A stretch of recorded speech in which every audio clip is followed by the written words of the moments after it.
La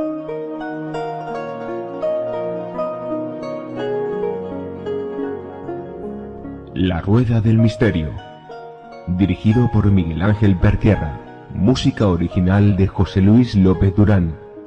Comienza La Rueda del Misterio.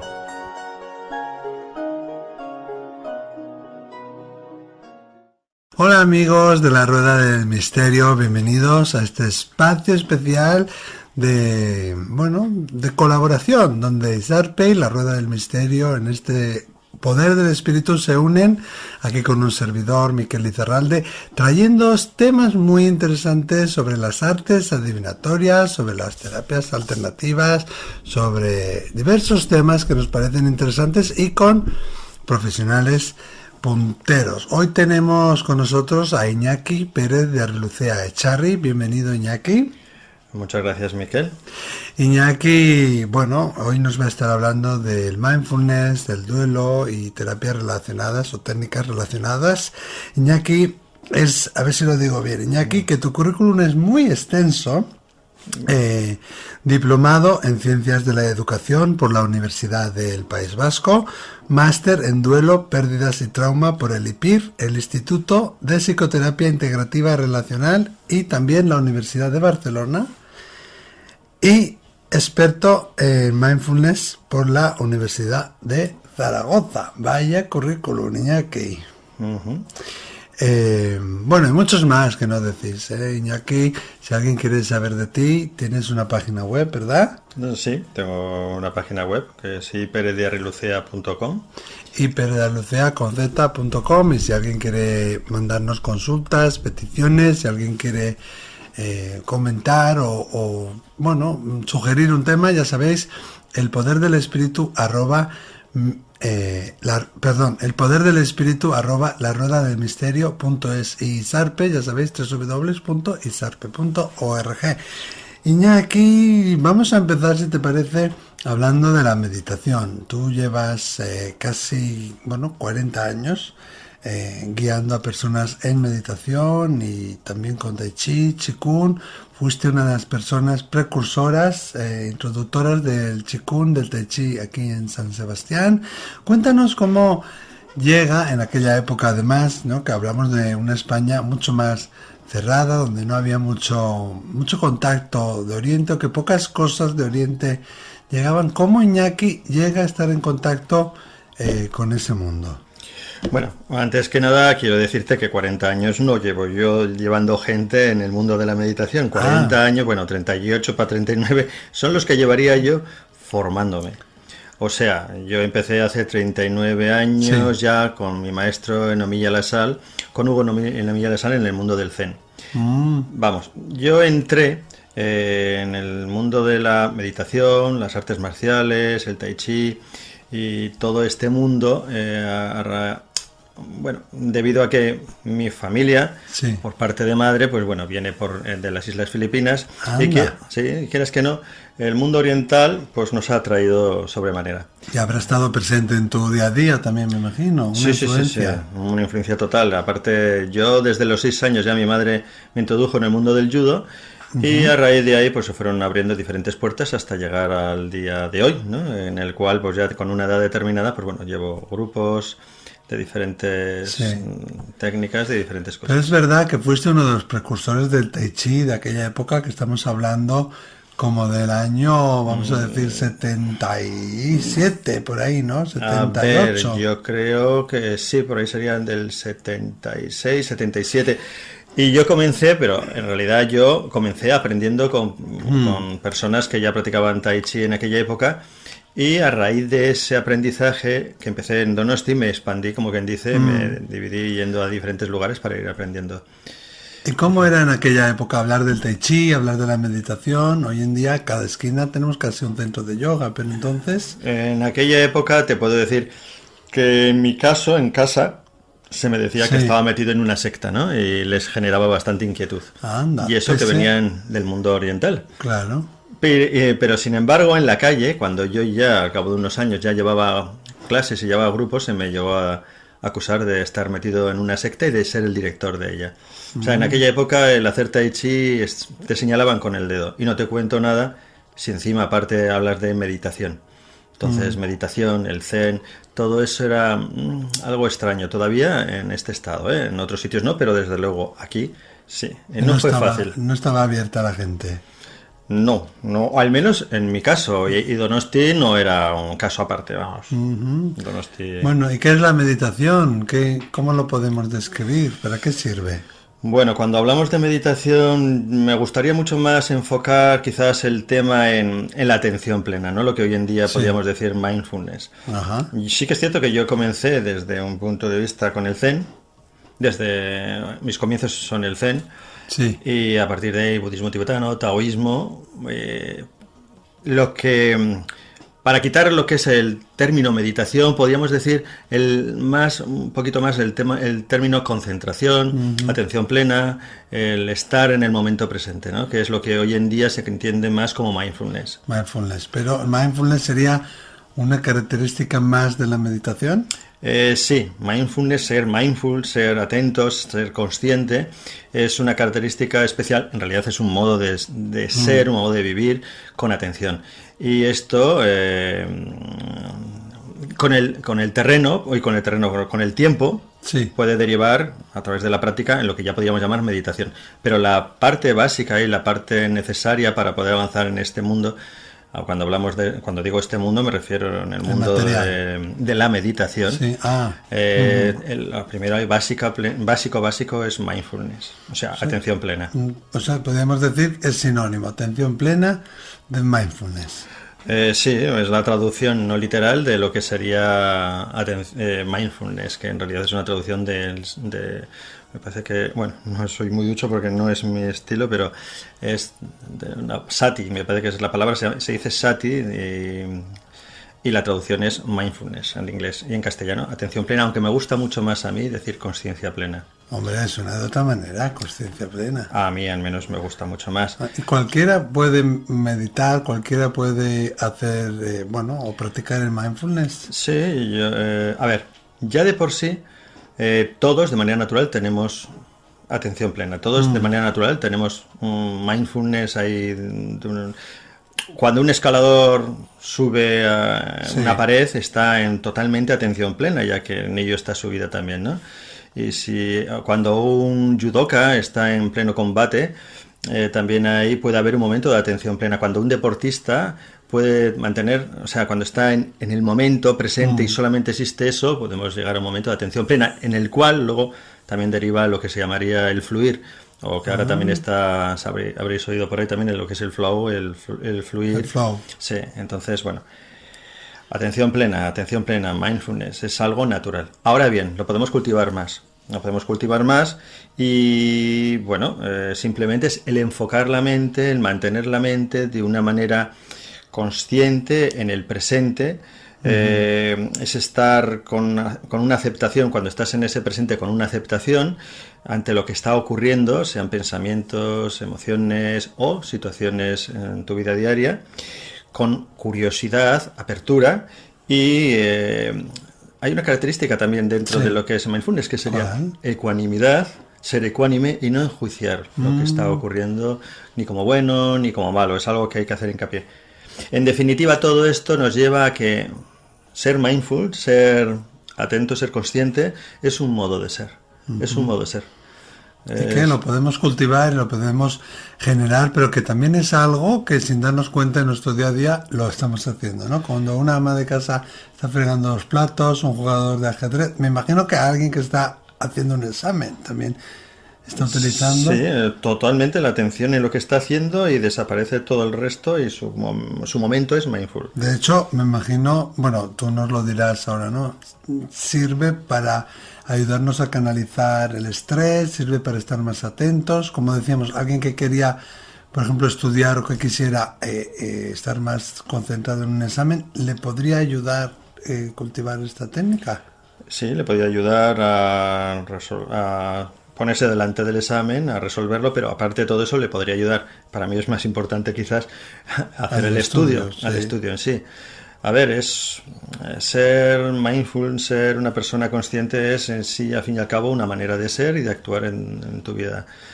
Y, a ver, y también hay otra cosa que es muy importante Sí. en esto, ¿no? Que a veces, pues parece ser que las personas, a mí, cuando yo era más jovencito, pues se me podía haber acusado, ¿no? Y en cierta medida pude haberlo utilizado, ¿no? Que es es una manera de la persona que se dedica a la práctica de la atención plena, a la conciencia plena, parece ser que algunos piensan que puede ser utilizado para evitar estar en el mundo real, ¿no? Como evitar pasar por el dolor. Y es todo lo contrario. No se puede escapar del dolor. No sirve para escaparse del mundo real en el cual Sí. vivimos, al contrario, es para imbuirte de la realidad como tal. Y no es para evitar sentir las emociones, sino que las emociones, y sobre todo al principio, van a surgir más poderosamente. Oye, eso que nos dicen que podemos dejar la mente en blanco, o que debemos de procurar dejar la mente en blanco. Bueno, yo la primera experiencia que la tuve desde bastante ya jovencito, con un lama, con mi maestro de aquella época, ya bien Sí. me dijo que cuidado con el pretender dejar la mente en blanco, puesto que dejar la mente en blanco es el equivalente a entrar en coma o tener un ataque epiléptico, que la idea no es dejar que la mente se quede en blanco, sencillamente es permitir el mantener la atención y que los pensamientos fluyan de una manera en la cual no nos quedemos agarrados en ellos. Nada más, no se busca dejar la mente en blanco. Lo que sí que es cierto, que en la medida que uno va practicando, la mente se va tranquilizando y al final se convierte en una especie de mar de paz. Ya, y nos convertimos en el observador. Sí, No, bueno, tiene- ya estamos tiene- entrando ahí en un terreno ya de lo que es la práctica. Veo que tú conoces bastante, Un porque, poquito, no como tú. pero bueno, un por lo poquito que sí. sé, practicas, porque... Algo hago. Bueno, pues sí, se desarrolla lo que es la cualidad del observador y entonces empezamos a poder gestionar las emociones, los pensamientos, las sensaciones externas, las sensaciones internas y bueno, es un trabajo que poco a poco va interiorizándose cada vez más y más y más y se produce una sensación de bienestar bastante Sí. potente. Y no tenemos que esperar a ser adultos para empezar a practicar el mindfulness ni para practicar la meditación. A ver, yo tengo el recuerdo de haber sido mindful, si queremos traducirlo, ponerlo Sí, ahora sí, desde muy sí, pequeño. sí. Lo que pasa es que mi padre me decía que estaba en la inopia, Ah, y me decía que a ver si iba a tener que ir a un psiquiatra. Pero la cuestión es que en aquella época yo estaba en atención plena y vivía el presente de aquella época como niño, y lo que pasa es que ese presente como niño chocaba muchas veces con el adulto con el adulto Ya. de al lado. Entonces Ya me que sacaban de ese estado. ya, les eras incómodo. O ese estado les era incómodo. No sé si era incómodo, pero sí desde luego les generaba miedo, y como todo lo que no pueden controlar, pues es importante que no exista. Ya. Entonces, a un adulto el no poder controlar lo que está es comprensible también, ¿eh? En cierta Ya, medida. claro, sí, sí, Que su sobre hijo todo. esté viviendo unas experiencias que no sabe dar respuesta, no lo sabe gestionar, pues bueno, genera mucho miedo. Y es lo que en ese momento, pues supongo que sentían mi familia, sobre todo mi padre, claro. Ya, que era el no oriental, ¿no? Era el no oriental. Era el no oriental. Mi madre estaba más abierta a esos temas, aunque también le generaba cierta incertidumbre. A ver, Yo creo que tiene que ver con Japón, ¿no? Que tu madre tuviera esa incertidumbre, esa inquietud, porque practicabas, y corrígeme si me equivoco, muchas técnicas que venían de Japón.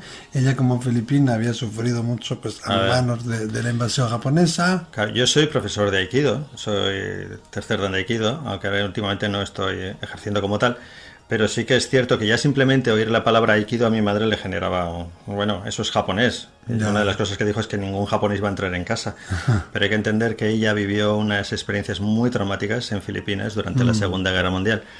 Como muchísimos vascos, muchísimos navarros, muchísimos españoles en aquella época en Filipinas, ¿no? Sí. Y entonces hay que entender esa cerrazón por el dolor que todavía guardaba ella, ¿no? El tema es que, claro, yo entré en el mundo de la meditación a través, sobre todo y fundamentalmente, de algo japonés, que es el Zen. Y entré en el mundo de las artes marciales fundamentalmente ya no solamente por el tema del judo que ella me introdujo, sino ya directamente por el karate y el kendo y diferentes técnicas que se fueron colocando delante mío. Además es que yo no las buscaba, iban surgiendo. Y yo creo que a mi madre El eso karma era un de tu problema. madre. Un día, si te animas, nos puedes contar aquí toda la historia de tu familia en Filipinas, que sería muy interesante. Sí, sería muy interesante, pero primero tendría que hablar con partes vivas de mi familia. Claro, por supuesto. Hay O las traemos aquí como invitadas cuando quieras. Eso sí sería mucho más interesante, te aseguro que sí. Bueno, Iñaki, experto en meditación, profesor de meditación, también diplomado en ciencias de la educación, pero duelo, ¿no? Duelo es una de tus especialidades. La meditación, que tú das clases de meditación, la meditación se usa también en duelo. Son dos fases, dos etapas, dos ramas separadas. ¿Se combinan en algún momento?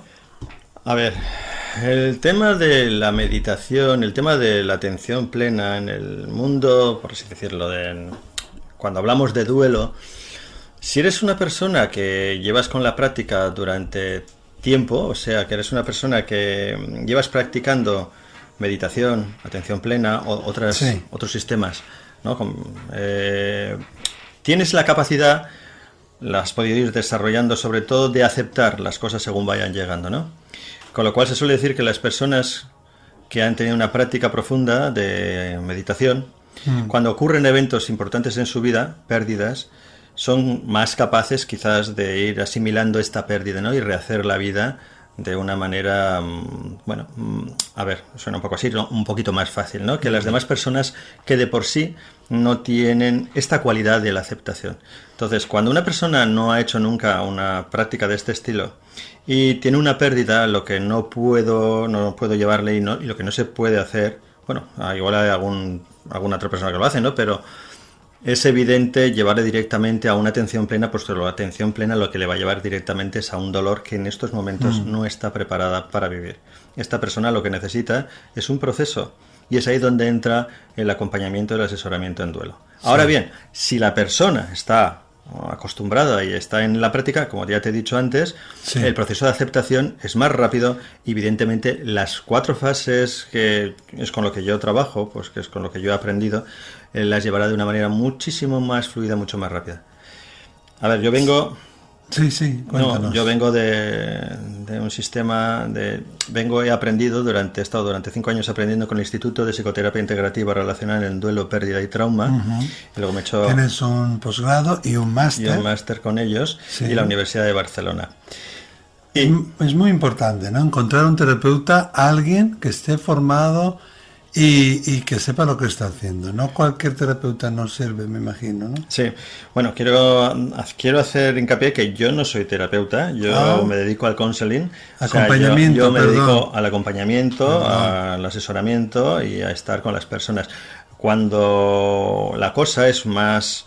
hay un estrés postraumático, hay más complicaciones, entonces son otros los profesionales lo que lo llevan, y en este caso serían psicólogos especializados, claro, etcétera. Pero en nuestro caso, en mi caso, que yo me dedico al counseling, al asesoramiento, es importante saber que desde el punto de vista de cómo yo trabajo y cómo yo he aprendido, es que hay 4 fases, ¿no? 4 fases por las cuales la persona va atravesando a través de la vivencia de ese duelo. Sí, ¿cuáles son esas 4 fases? Podríamos decir que la primera es shock trauma, la siguiente podríamos decir también que es protección y evitación, es una manera de evitar el dolor. La siguiente se empieza a conectar con ese dolor, empiezo a integrarlo poco a poco y al final ya me puedo transformar cuando ya he vivido, como quien dice, esa conexión. ¿Son lineales esas fases, una va tras la otra? Se pueden marcar como lineales, pero no lo son lineales. O sea, tú puedes estar en integración en un momento determinado, en conexión e integración, y puede salir en un momento determinado también una experiencia traumática del primer... o sea, puedes volver, como quien dice, a la primera fase, pero es como puntual. Es como puntual, no puedes estar en 2 fases a la vez. El que está en una está en la otra. No. A ver, no es que sea una fase... A ver, si estamos en trauma, sobre todo... Si estamos en trauma.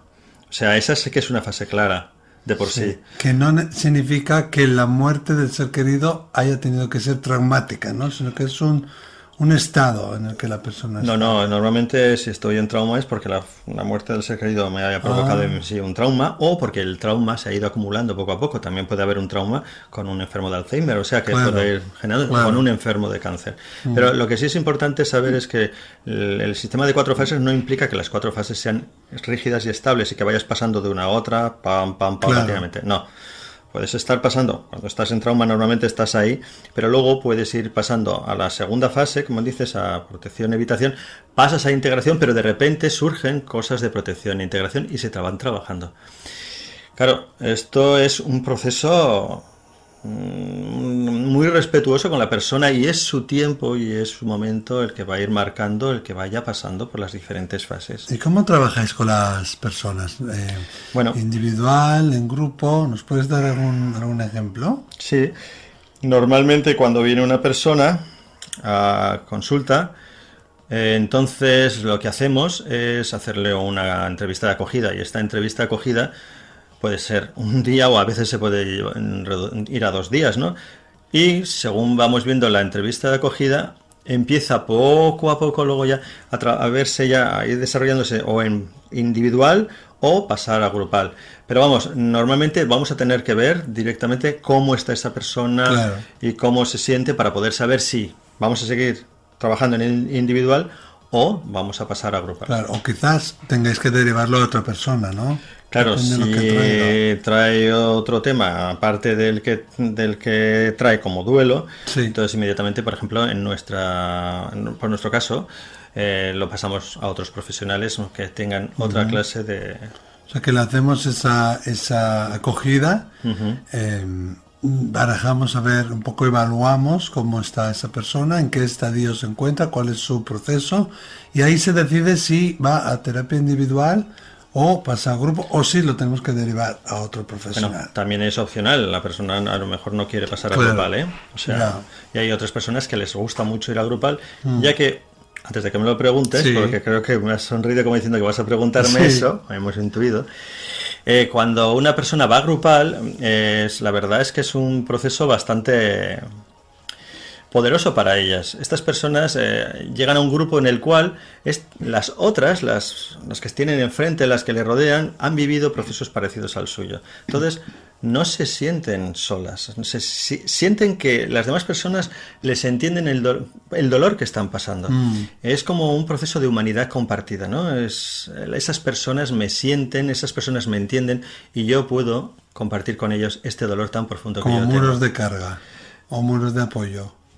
Sí, son mi apoyo. Yo según estás hablando lo que veo es personas con los brazos extendidos, ¿no? Como que se apoyan los unos a los otros. Sí. Además luego hay veces que estos grupos, a ver, nosotros estamos con grupos recién formados, ¿no? Pero hay otros compañeros, como por ejemplo Izaskun Andonegui, que lleva Bidegin, que es de la asociación Bidegin. Pues eso sí, ya tiene grupos ya más formados, que Tú llevan más tiempo. Trabajas más con la asociación Izargi, ¿no? Sí, nosotros trabajamos más con Izargi y luego también consulta privada. Y en la asociación Izargi normalmente nos dedicamos más a personas mayores, ¿no? Muy interesante. ¿Y cómo es de diferente esto en la tercera edad? ¿Es mucho más exacerbada la soledad, la sensación de dependencia, de necesidad? Tú lo estás diciendo. A ver, una persona mayor ya de por sí ya tiene tantos duelos por detrás y uno de los duelos más grandes de por sí ya es la soledad. Ten en cuenta que cuando hablamos de duelo, sí, yo siempre lo equiparo a un puzzle, ¿no? Es como que el puzzle lo colocamos encima de la mesa y de repente un puzzle de 4 o 5 piezas, no estamos hablando de un puzzle de miles de piezas, no. Un puzzle de 4 o 5 piezas le quitas 3 piezas. Anda. A una persona mayor le quitas la compañía, que son 3 piezas o 2 piezas, depende de cómo haya sido las vivencias, ¿no? Es muchísimo. Pero tú imagínate que este puzzle no es de 3 o 4 piezas, por ejemplo, que no es un duelo puntual. Cuando te viene una persona mayor, al menos a consulta, en nuestra asociación, cuando nos viene una persona mayor, viene con un puzzle que antes tenía 1000 piezas y ahora de repente tiene 1000 cicatrices. Está como, y algunas no están bien casadas, ¿no? Entonces, cuando te viene con la última cicatriz, normalmente las otras están ahí tambaleándose. Yeah. Y hay que ser muy exquisitos, saber en qué punto están y cómo acogerles, que se sientan seguras. Y a lo mejor, pues simplemente acompañar y este proceso... Sí. Es que es muy diferente como con personas jóvenes. Hay mucho dolor por medio. Sí, es mucho más delicado, ¿no? Me imagino. Desde el punto de vista, sí, para mí. A ver, todos los duelos son delicados. Pero con personas mayores a mí me parece muy delicado. A ver, yo llevo con las personas mayores desde que tengo 17 años, que era voluntario de la Cruz Roja en asuntos sociales, y siempre me ha atraído el mundo de las personas mayores. De hecho, mi trabajo fundamental es con ellos, y siempre se ha visto algo tan importante como es soledad. Ya. Soledad. Y mira, te saco también otro tema, como es el tema del duelo de las mascotas. Sí. Porque, bueno... Pero un momento, no corras tanto, Iñaki, que tienes tanto que contar, que decirnos el duelo, para que yo lo entienda bien, de las personas mayores. ¿Se puede llegar a sanar, solucionar esa soledad? ¿O cómo encuentran solución, además A ver, de mira, la terapia de duelo? yo puedo plantearte dos cosas. Las personas que están solas y vienen a consulta y vienen a acompañamiento y asesoramiento, si están solas, no tienen un apoyo social, encuentran inmediatamente a alguien que les escucha, y sí que es cierto que mejoran, están escuchadas, están siendo atendidas, y se genera en cierta medida como una necesidad imperiosa de que se les siga teniendo en cuenta y que sigan siendo escuchadas, debido a que no hay un apoyo social por detrás. Las personas mayores, sin embargo, que tienen familia que les apoyan, que incluso a veces lo han derivado o han pedido por favor que les asistamos, y ellas han decidido venir, porque eso es importante. Entonces, cuando terminan la consulta, van a casa y siguen siendo apoyadas. Pero las personas que están solas, el único apoyo que tienen normalmente somos nosotros. Es que hoy en día parece que hacerse mayor es casi un pecado, que todos tenemos que lucir guapos, sin arrugas, jóvenes, que todos tenemos que ser Ken y Barbie. Entonces, socialmente también es un tema que no es tabú, pero que tampoco está tan bien visto, ¿no? El hacerse mayor, por las taras que eso conlleva. No es la moda, vamos a decir. A ver, estamos entrando en otro tema. Ya. A ver, cuando hablamos de hacerse mayor, estamos hablando de muchos duelos. Porque ya mismo la edad de por sí son muchos duelos. El cambio del cuerpo son muchos duelos. El ver que ya no soy el de antes o lo de antes son muchos más duelos. Entonces es todo un proceso de un duelo llevado, y que si deriva en un terreno de soledad ya es bastante... Querías hablarnos del duelo de las mascotas, uniéndolo, me imagino, que con la tercera edad. Ahora creo que estoy pillando por dónde vas. A ver, hay algo muy importante en saber el duelo de las mascotas. Lo podríamos llamar, que esto... Yo creo que alguna vez tú has comentado, no sé si un duelo desautorizado. Duelo desautorizado... Pues no lo sé. No. Vale, pues duelo desautorizado es aquel duelo en el cual da vergüenza o te da corte compartir con los demás, porque sabes, porque muchas veces ha ocurrido, y tienes el miedo de que no te entiendan. Es evidente que si tú pierdes un perrito, lo que suele decir la gente muchas veces es si no era más que un perro. Ya, que no es tu hijo. No es tu hijo, fíjate, los que han perdido un hijo y tú cómo puedes estar. Y entonces sienten vergüenza. Las personas que han perdido una mascota, sobre todo si estamos hablando de personas mayores, sienten una vergüenza profunda si lo quieren compartir, porque ¿cómo van a compartir eso cuando otras personas han tenido una pérdida tan grande? Ya, pero el dolor de cada uno es el de cada uno. Nadie lo puede... Sí, pero el juicio de la sociedad es bastante cañero con respecto a ese tema. Entonces, la mascota para una persona mayor que está sola no es un animalito. Es algo mucho más, es su familia. Entonces, cuando de repente esta persona que había hecho una vivencia con ella, que es como quien dice, media tarta ocupada por este otro ser, de repente desaparece este ser, por muy pequeñito que fuera, incluso un canario, porque he visto yo casos hasta de un canario. Sí, horroroso. Y horroroso por cómo se le trató a la familia a esta mujer. Ay. Y entonces, el volver a rehacer esta tarta es muy complicado. Y muchas veces lo que hace la familia es regalarle otro perro. Y no se les da el permiso para vivir el duelo de la pérdida de ese perro que no era un perro, tenía un nombre, tenía un espacio y tenía unas vivencias con esta persona.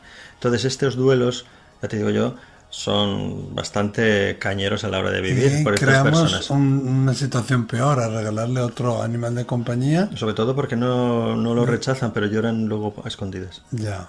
Y entonces, claro, se sienten culpables de no tratar bien a este otro perro hasta que se van aclimatando a este nuevo perro. Estamos hablando de perro, pero ya te digo, el caso así más llamativo fue un canario. Sí, y los duelos desautorizados, un canario, fíjate también, Sí, un canario. Duelos desautorizados también entran ahí, el duelo de los amantes escondidos, por así decirlo, ¿no? De los amantes fuera del matrimonio. Sí, de relaciones, fuera de. Eso es. Entonces, tú imagínate, no puedes vivir este duelo, puesto que esta persona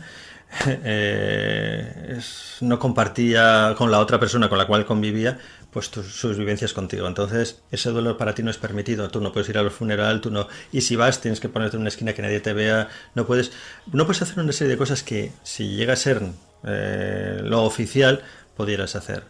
Claro. ¿Y cómo se soluciona? Es mucho más difícil ese tipo de duelo. Bueno, es un acompañamiento y eso es un proceso que marca el ritmo de la persona que lo está viviendo. Pero bueno, tenemos duelos también de trabajo, duelo de parejas, duelo. Es que hay diferentes tipos de duelos, porque al fin y al cabo son pérdidas. Y trabajáis, digamos que agrupando a las personas según tipo de duelo, ¿no? ¿Tengo entendido? Sí, pero bueno, nuestra asociación no da para tanto, nos dedicamos más a personas mayores, pero yo sé que en las otras asociaciones, pues sí, en Videogame, por ejemplo, sí. Nosotros nos dedicamos más a la gente mayor. Sí. Entonces Isargi se dedica mucho más a personas mayores y entonces, bueno... Sí, estamos también en colaboración, ¿no? He visto yo en la página web con Alaya Madrid también. Ah, sí, bueno, se me había olvidado, sí, que lleva Dulce Camacho. Sí. Y Dulce Camacho ha escrito un libro sobre el suicidio que ahora mismo no recuerdo el título, pero lo tenéis que buscar porque es súper interesante si hay alguien que está interesado en saber sobre el duelo, en aprender sobre el duelo, en ejercitar, en entrenarse más, en formarse, y incluso si habéis tenido una pérdida de alguien por un suicidio, os lo recomiendo. Dulce Camacho, se llama La pérdida inesperada, el duelo por suicidio de un ser querido. Dulce Camacho, que bueno, pronto será doctora Dulce Camacho. A mí, tengo que decírtelo, Iñaki, que aunque creo que lo sabrás, me une un afecto especial a Dulce por temas personales, pero bueno, y creo que la editorial es la Fundación Salud Mental España, si no me equivoco. Pero bueno, hay más libros, ¿no, Iñaki? Hay más libros pero bueno, que yo también ser... quiero decir que Dulce Camacho es una de mis maestras, he aprendido mucho con ella. Dulce Camacho es todo un ejemplo, fundadora de la Asociación Alaya. Mira, un día me has dado una idea, la vamos a traer aquí al Poder del Espíritu. Perdió a su hija y bueno, ahí empezó una búsqueda. Pero cuéntanos, ¿más libros que podamos recomendar? Yo otro libro así sencillo es, por ejemplo, El mensaje de las lágrimas, de Alba Pallás, otra de mis maestras, la directora del Instituto IPIR y la directora del máster. Para mí es un libro maravilloso, no es nada difícil, no es complicado, es sencillo, es muy claro y va a detallar todas las pautas para seguir cuando una persona está en duelo. Es un libro, ya digo, de Alba Pallás, El mensaje de las lágrimas, de la editorial, creo recordar que es Paidós. Sí. Bueno, tiene otro libro, pero ese ya es más para profesionales, ¿no? Ese libro de las tareas del duelo es más para profesionales que ya nos dedicamos más a ello. Así, gente común como yo, El mensaje de las lágrimas. El mensaje de las lágrimas y luego La pérdida inesperada, como bien has mencionado, de Dulce Camacho. Sí, los dos libros para mí parecen muy interesantes. Muy interesantes. ¿Y qué podemos decir de los bebés no nacidos o incluso una persona que quiere quedarse embarazada y no consigue quedarse embarazada? ¿También serían duelos desautorizados? A ver, no, un bebé no nacido no. A ver, al menos yo cuando los he ido tratando no son duelos desautorizados, pero sí casi llegan al punto en el cual si la pareja no es capaz de comprender que ese duelo por la pérdida de un ser que estaba, pues que estamos hablando a veces de pérdidas de 6, 7, 8, incluso cuando se están haciendo, ¿no? Y el marido o la pareja en un momento determinado dice, no te preocupes, vamos a tener otro, y hacemos un bebé sustituto, entonces ahí metemos un follón. Y luego cuando crezca las taras y el karma, o vamos a decir, lo que va a acarrear ese bebé entraríamos un poco en el trabajar con el tema del transgeneracional, pero eso se nos escapa ya un poco del terreno del duelo. Sí, para eso podéis escuchar el audio de Olga Heras, Sí, en el tema de duelo no entramos ahí. Hay otro audio muy interesante de Olga Heras también. Vamos, que una persona que ha tenido un aborto sí necesita vivir su duelo. Y de hecho, esto lo hemos tratado nosotros en Isargi. Entonces, si alguien está en duelo, alguien que conocemos pierde a un ser querido, ¿qué es lo que deberíamos hacer? Bueno, para empezar, yo no voy a dar muchísimas pautas, solamente voy a decir una, no dar consejos. no dar consejos, Anda, sí. no estar y luego evitar frases como, bueno, Dios nos lo da, Dios nos lo quita, ahora estará en otro sitio mejor, Ay, estate tranquila, esas frases estará hechas en manos de los angelitos. Él no querría que tú lloraras, Sí, él te quiere ver bien. exacto, el tiempo No todo llores lo- que él te ve. El tiempo todo lo cura. ¿Cuánto daño hace eso, Total. Mira, mira, ahora con esta que he dicho yo, el tiempo todo lo cura. Yo no sé si fue Alba la que comentó, o igual fue Julia también, otra de mis maestras. Sí. Dijo algo así como, el tiempo no todo lo cura, el tiempo lo llena todo de polvo. Y entonces, claro, ese polvo en un momento determinado, cuando hay otra pérdida, se levanta todo y monta un follón impresionante. Entonces se monta duelo sobre duelo. Qué razón, qué razón. Desde luego. tiene. Y entonces, lo que podemos hacer, sobre todo, lo que podemos hacer es una gran escucha. Estar al lado de la persona que está con ese dolor y nosotros mostrarle nuestra capacidad de escucha. No juicio, no consejo, y estar ahí para lo que esta persona necesite. Si me necesitas, aquí estoy. Y nada más, permitir el abrazo y dar vuestro corazón. Es dar un abrazo silencioso, estar ahí y acompañar. Luego que hay más cosas, permitir que esta persona vaya hablando, y en un momento determinado, si esta persona pide ayuda especializada, pues sencillamente se le da. Pero si no, la misma familia, el mismo entorno social, si es funcional, si es un entorno que permite la escucha y permite sacar hacia afuera el dolor, va permitiendo que el duelo se lleve de un proceso en una manera natural. Porque no todas las personas que tienen duelo necesitan una ayuda. ¿Qué puede pasar, por ejemplo, si alguien no puede vivir su duelo? Quiero decir, o no ven ellos la necesidad de ir a terapia de duelo. ¿Podrían también superar ese fallecimiento? Bueno, ¿O es siempre mejor y aconsejable? a ver, yo en este terreno entraría lo que se llama la resiliencia, esa capacidad que tenemos nosotros de amoldarnos, ¿no?, ante situaciones diferentes, a Sí. rehacer nuestra vida, incluso con temas tan gordos, ¿no?, como es la pérdida, una pérdida. Entonces, bueno, hay personas que tienen una gran capacidad de resiliencia y son capaces de rehacer su vida, aún no habiendo vivido el duelo, pero sí que es cierto que hay una parte de su historia que las mantiene bloqueadas en el pasado. Y a veces no saben por qué, hay como, no sé, cosas que le paralizan, ¿no? Y a veces, y esto es un caso, son casos que yo he tratado y he visto en consulta, Sí. se generan enfermedades bastante complicadas por el tema de no haber vivido un duelo. Y en el momento en que se empieza a vivir el duelo, no es casualidad que las enfermedades, y hablamos de enfermedades graves, empiezan a mejorar. Con colaboración, evidentemente, Claro. médico, aquí no estamos hablando de milagros, sí, estamos sí, hablando de trabajo personal de cada uno. Claro, y cuando estás trabajando un duelo también puede ser que eso levante después otros duelos que están ahí Sí. existentes, ¿no? Como Sí, estabas pero eso es, diciendo. claro, eso lo ves con eso, claro, no todo el mundo lo tiene ahí guardado otro duelo, sino, sin embargo, hay unas personas que vienen a consulta y de repente descubres, al cabo de un tiempo, que salen otros duelos por detrás, pero no todo el mundo tiene por qué, ¿eh? A veces hay simplemente eso, ¿no? Que vienes con Sí. un duelo y con ese duelo lo trabajas y ya está, pero es raro. Y en el terreno de las personas mayores, en el espacio, ¿no?, Sí. de las personas mayores, cuando empiezas a trabajar un duelo, ahí necesitas tener un cuidado exquisito porque hay muchísimos duelos por detrás. Entonces, es saber estar. Puede ser como un dominó, ¿no? Que levante uno y otro. Sí, y pero otro, para y otro. eso hay que saber estar ahí. Nada más, no levantar nunca lo que no necesitas levantar. Hay que andar con un cuidado exquisito. Yo lo considero, a ver, cuando una persona mayor viene a consulta, yo lo primero que le hago es generar un espacio de seguridad Sí. en el cual esta persona se sienta segura, si no es evidente que no puede haber un trabajo personal entre uno y otro. Y luego entrar en sintonía con esta persona. Pero claro, hay una cosa que para mí es muy importante, y Sí. es que esta persona al final lo que necesita es un espacio de amor. Y cuando hay un espacio de amor, todo se ablanda. Y es ahí, a partir de ahí, donde estas personas, hablo de personas mayores fundamentalmente, Sí. se ablandan y empiezan a abrirse y empiezan a superar las cosas. Bueno, Iñaki Pérez de Arrocea, bueno, Echarri, de segundo, estaríamos escuchándote, vamos, horas y horas, tienes tanto que contar, tantos temas interesantes. Iñaki es diplomado en Ciencias de la Educación, Es máster en duelo, pérdidas y traumas por el Instituto de Psicoterapia Integrativa Relacional y la Universidad de Barcelona, y también experto en mindfulness por la Universidad de Zaragoza, entre otras cosas.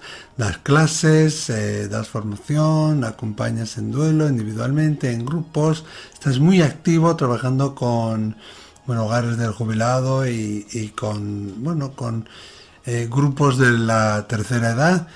Pero y antes de dar tus datos de contacto, Iñaki, quisiera, como umbral, que hablaras de tu libro. Has hablado de libros de otras personas, pero tú también tienes editado un libro, ¿no?, que se llama Diálogos del Corazón. Bueno, a diferencia de esos dos libros que hemos mencionado, porque hay más otros libros, ¿no?, de Neil Warren, de Neil Meyer, otros libros, sí, ¿no? A diferencia de esos libros, hombre, no es tan científico. O sea, lo mío bueno, no es tan científico, y modestia, pues dejando, yo soy más modestito que todo eso. Entonces, es un libro que se hizo en el contexto de una terapia regresiva, ¿no? Y a partir de ahí se entró en contacto con una parte que al principio no sabíamos qué era. Mis compañeros y yo no sabíamos qué es lo que se había contactado. Y en un principio pensábamos que eran entes separados a mí, hasta que al final llegué con el tiempo a la conclusión de que el contacto era con el yo superior. Y es algo que yo tengo muy claro, ¿no? Y el contexto de esta terapia, me acuerdo que teniendo a la terapeuta delante, se preguntó, ¿no?, a ver si... Erais tres, ¿no?, que lo hacíais en... Bueno, fundamentalmente estaba yo con una persona, la otra persona no estaba, ¿no? Pero sí que es cierto que en un momento determinado pues preguntamos si esto había sido interesante vivirlo, a ver si era interesante pues editarlo, ¿no? Y dijo, bueno, podéis editarlo si queréis, pero lo importante ya está dicho. Y bueno, con que una persona cambie a raíz de que lo lea, ya me doy por satisfecho. Y me acuerdo que entonces yo le pregunté, bueno, ¿y cómo llamamos a este libro? ¿Cómo podemos mencionarlo? Y entonces la contestación fue Diálogos desde el corazón. No Diálogos del corazón, que es como ha salido, en la editorial se equivocaron, ¿no? Es Diálogos desde el corazón. Entonces yo pregunté, entonces, ¿esto qué ha sido? ¿Un diálogo con mi corazón? Y entonces la contestación fue, ¿desde dónde crees si no? Entonces, es que es un libro, para mí es un libro que ha significado mucho, es muy bonito, pero sí que es cierto que hay que leerlo varias veces. Pues ya tenemos varios programas, las Filipinas, otro día vienes a hablarnos de tu libro y del yo superior, que ahí has soltado una palabra muy interesante que seguro que nuestros oyentes quieren saber más de ello. A ver, te corto un poco, ya simplemente para dejarte los dientes un poquito más largos. A ver. Para mí hay partes... Hay una parte muy importante dentro de nosotros, ¿no? Es el yo superior, como la parte más sabia, que es la parte sabia y intuitiva, pero fundamentalmente sabia. Y luego tenemos el niño interior, que es una parte emocional muy importante, que nos puede ayudar a que nuestra vida vaya en una dirección o en otra. Y luego el corazón de por sí, que es el que fusiona los dos, el yo superior y el niño interior. Convertir el niño en amoroso a través de una razón amorosa. Y vivir con atención y corazón. Toma ya, pues ahí queda Iñaki Pérez de Arrelucea Echarri. Vamos, tienes que venir, te emplazamos para que vengas otro día más. Si alguien lo quiere localizar, y perezdearrelucea.com, las dos con Z, info@shihho.org, 943104779. Ya sabéis que de este y de muchos otros temas también en la web de ISARPE, www.isarpe.org, y para contactar con nosotros, el poder del espíritu @laruedadelmisterio.es. Bueno, con los dientes largos no, nos vamos con los dientes larguísimos. Muchísimas gracias, Iñaki. Muchas gracias a ti. Hasta pronto. Hasta pronto. ¿Y si a través de tus sueños tuvieras el poder de viajar en el tiempo y ser testigo de la vida de otra persona? ¿Y si tu casa escondiera un oscuro secreto donde nada es lo que parece? ¿Y si pudieras cambiar el pasado a través del presente? ¿Lo harías? La Flor del Beso es una novela llena de misterio que te transportará desde España, pasando por la Segunda Guerra Mundial, hasta nuestros días, en una conexión entre los fantasmas del pasado y los del presente. La novela de Pablo Tresgallo Vallejo, ya a la venta en Amazon.es. Descubre el secreto de la Flor del Beso y déjate llevar por una historia entre la realidad y los sueños. ¿Estás pensando en publicar tu libro? Con Ediciones Ende puedes hacerlo por menos de lo que imaginas. Con vender tan solo 20 libros, recuperarás la inversión de imprimir 50. El resto será beneficio para ti. Solicítanos un presupuesto sin compromiso en www.editar.com.es. Tú escribes el libro y nosotros nos encargamos de la maquetación profesional del texto, diseño exclusivo de la cubierta, ISBN, depósito legal, código de barras y además te enviamos sin coste adicional los ejemplares impresos a tu domicilio. Todo ello a precios increíbles. Por ejemplo, 50 libros de 100 páginas por tan solo 220 euros. Recuerda, Ediciones Ende en www.editar.com.es. Escucha La Rueda del Misterio en Radio Denex. Lunes y miércoles a las 20 horas. Martes a las 6 de la madrugada. Y sábados a las 7:30 de la mañana. Sigue La Rueda del Misterio en Radio Denex. www.edenex.es.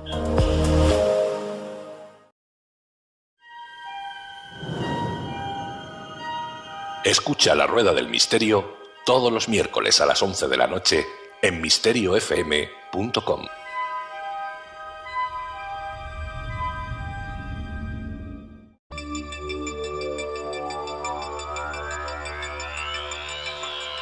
Han escuchado La Rueda del Misterio. Pueden visitarnos en www.laruedadelmisterio.es.